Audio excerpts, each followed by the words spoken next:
Welcome all my dear students to Sudharma's Physics Classroom. Today we are going to discuss the NCERT text back exercise from the chapter Force and Pressure from CBSE grade 8. Hope all of you have studied the chapter very well. Let's look at the questions.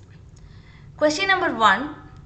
Give two examples each of situations in which you push or pull to change the state of motion of objects. So you have to give two examples each for push or pull. And once you apply the push or pull, it has to change the state of motion of objects.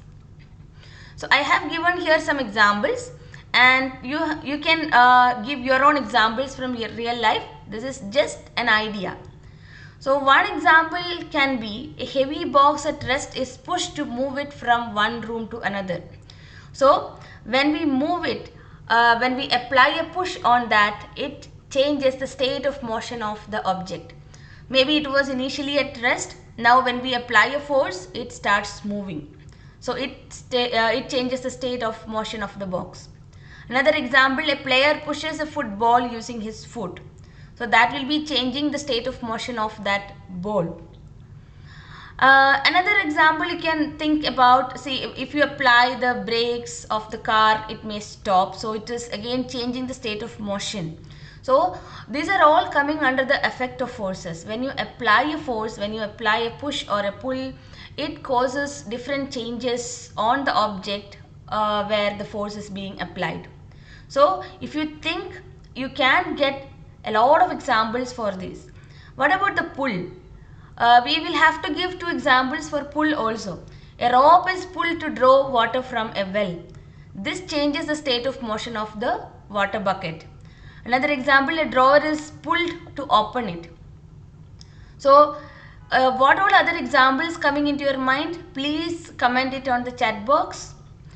And let's move on to the next question. Question number 2. Give two examples of situations in which applied force causes a change in the shape of an object. So a force can change the shape of an object. A force can change the direction of motion of an object. A force can make an object move. All these are coming under the effect of forces. So in this question, we have to give two examples in which the force applied that causes a change in the shape of an object. So one example I can give is squeezing off a plastic bottle that changes the shape of the bottle. Deformation of clay by pressing it between the hands. Any other example which comes to your mind where you apply a force and the shape of the object changes can be the answer.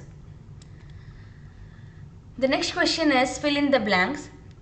To draw water from a well, we have to dash at a rope. What can be filled there in that empty space? Think. Let's move on to the questions and keep your answer in your mind. A charged body dash an uncharged body towards it. To move a loaded trolley, we have to dash it. The north pole of a magnet dash the north pole of another magnet. So to draw water from a well, we have to pull at the rope, right? We have to pull the rope. Then only from the well we can fetch water. A charged body dash an uncharged body towards it. Where do you know this? From which part of the chapter you know this? You have studied about electrostatic force, right? So a charged body attracts. A charged body attracts an uncharged body towards it. Now, to move a loaded trolley, we have to push it. If we have to move that trolley, we have to push it. The north pole of a magnet dash the north pole of another magnet. North pole and north pole. So it is similar poles, like poles will repel. So the north pole of a magnet repels. At the same time, if the question is north pole of a magnet dash the south pole of another magnet, then it will be attracts. Let's move on to the fourth question. An archer stretches her bow while taking aim at the target. She then releases the arrow. which begins to move towards the target. Based on this information, fill up the gaps in the following statements using the following terms: muscular, contact, non-contact, gravity, friction, shape and attraction. So we have to choose among these options. So let's look at the questions. To stretch the bow, the archer applies a force that causes a change in its. Think about that. Which word suits there? The force applied by the archer to stretch the bow is an example of a dash force. The type of force responsible for change in the state of motion of the arrow is an example of a dash force. While the arrows move towards its target, the forces acting on it are due to dash and that due to dash of air. Just take a minute, look at the options and keep your answers in your mind. Pause the video and find out your answers. So these are the answers and just check whether it matches with your choice.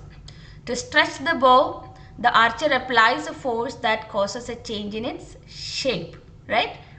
While she stretches the bow, the original shape is being changed. The force applied by the archer to stretch the bow is an example of muscular force, no doubt in that, because she applies a muscular force, so it's a muscular force. The type of force responsible for a change in the state of motion of the arrow is an example of a contact force, because there is a direct contact between the person who is applying the force and the object on which the force is being applied. So this is a contact force. And the fourth question, while the arrow moves towards its target, the forces acting on it are due to gravity and that due to friction of air. Once the arrow is released from the bow, definitely the force acting on it it is going to be, one of the forces is going to be the force of gravity, and when motion takes place through air or through any fluid, there will be resistance. So here air resistance will be there, so it is friction. Friction is taking place there, so that is friction. Question number 5. In the following situations, identify the agent exerting the force and the object on which it acts. State the effect of the force in each case. So there are 4 examples, so 4 situations given. So we have to identify the agent, that means what is responsible for that force, the agent exerting the force, and what happens after the application of that force. State the effect of the force in each case. So the first one is squeezing a piece of lemon between the fingers to extract its juice. So when you squeeze the lemon between the fingers, so our fingers are exerting the force. The agent is the fingers, right? Our fingers are the agent. And what kind of force is that? We will be applying a muscular force on the lemon to squeeze it. So the agent is, so we can say that it is muscular force acting on the lemon so that the juice is extracted. So what change is acting, what effect of the force is acting there? So we can say that once you squeeze the lemon, the shape of the lemon is being changed, right? So muscular force acts on the lemon and then the shape of the lemon is changed. Next example, taking out paste from a toothpaste tube. So definitely we will be pressing that toothpaste tube with our fingers again. So again that is another example for muscular force. And by the application of that muscular force, what happens? You can observe that the shape of the tube is being changed. And question 3. A load suspended from the spring while its other end is on a hook fixed to the wall. So who is applying a force there? So definitely the spring will get elongated, right? So when a load is suspended, so say this is the spring and a load is suspended from the spring. So we are going to suspend a load. So what happens? A hook is fixed to the wall. So this is one end is fixed to the wall and we suspend a load on the other end of the spring. So definitely the weight of this body is acting downward. Weight is nothing but the gravitational force acting on that downward. So weight of the object is acting downward. So that is the agent which is applying the force, and again the shape of the spring is getting changed. Okay, so the suspended load exerts a force on the spring and pushes the spring downward. The agent is that gravity acting on that, or the weight acting on that object. Weight of the object elongates the spring. An athlete making a high jump to clear the bar at a certain height. So here, when an athlete makes a high jump, he will be applying a force on the floor, right? His foot will be applying a force on the floor. Okay, so what kind of force it is? So that is again an example of muscular force. So when he applies a muscular force on the floor, the ground exerts an opposite force on his foot that helps him to jump. Okay, so we can say that the state of motion is being changed in that situation. That can be the effect of force. Hope you have understood all these answers. Question number 6. A blacksmith hammers a hot piece of iron while making a tool. How does the force due to hammering affect the piece of iron? So just try to imagine the situation. A blacksmith hammers a hot piece of iron while making a tool. So while he makes the tool, he has to make it into some particular shape, right? According to the requirement of the tool, he has to make that shape. So he is using his muscular force. So the question is, how does the force due to hammering affect the piece of iron? So when he applies a muscular force, that will be changing the shape of iron, so he can make it into the tool to the expected shape. Question number 7. An inflated balloon was pressed against a wall after it has been rubbed with a piece of synthetic cloth. It was found that the balloon sticks to the wall. What force might be responsible for the attraction between the balloon and the wall? An inflated balloon was pressed against a wall and after that it has been rubbed. When it is being rubbed with a synthetic cloth, there will be exchange of charges taking place. So when exchange of charges taking place, we can say that each material gets charged. And it was found that the balloon sticks to the wall. What force might be responsible for the attraction between the balloon and the wall? So here the balloon is being charged. So balloon is rubbed, a balloon was pressed against a wall and after it has been rubbed with a piece of synthetic cloth. So balloon is being rubbed with a synthetic cloth and then pressed against a wall. So the balloon, we can understand that the balloon is being charged. A charged body attracts another uncharged object. So definitely the charge and the force, when it comes together, we can say that it is nothing but our electrostatic force. Okay, so on rubbing an inflated balloon with a piece of synthetic cloth, it becomes charged. A charged body attracts an uncharged body. Here the uncharged body is the wall. When this charged balloon is pressed against a wall, it sticks to the wall. So the force is electrostatic force. Question 8. Name the forces acting on a plastic bucket containing water held above ground level in your hand. Discuss why the forces acting on the bucket do not bring a change in its state of motion. Name the forces acting on a plastic bucket containing water held above ground level. So when you are holding something, when you are lifting something from the ground level using your hands, definitely the weight of the object is acting downward. Say if this is the bucket and I am holding it, so the weight of the bucket will be acting downward and the applied force, we are applying a force in the upward direction, right? So that is in the upward direction and the weight is acting in the downward direction. So definitely there is a muscular force. So we apply a muscular force on the bucket, and using that force we hold it above the ground. So this muscular force is acting against the force of gravity. That means it is against the weight of that object. So every object, any object which possesses mass, it will have a weight. So that weight will be in the downward direction. The direction of weight is in the downward direction. So here the two forces are equal in magnitude but opposite in direction. So when equal and opposite forces are there, we know that it is a balanced force. So the effective force or the net force on the object or on the bucket is 0. So there is no change in its state of motion. So if you have to move it up, again you will have to apply more force. Then it will move up. So the direction in which more force is there, the motion will take place in that direction.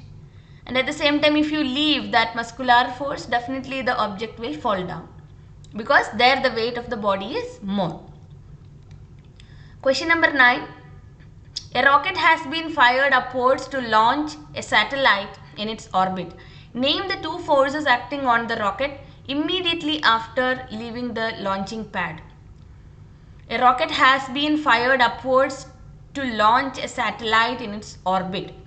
Name the two forces acting on the rocket immediately after leaving the launching pad. So immediately after leaving the launching pad, definitely there will be gravitational force acting downward, and we know that this rocket is moving, right? It's still moving. So definitely there will be air resistance or the friction due to the atmosphere, that will also be acting there. So the gravitational force acting on the rocket in the downward direction, and the friction, the atmospheric friction which is acting on the rocket, which opposes the motion of the rocket.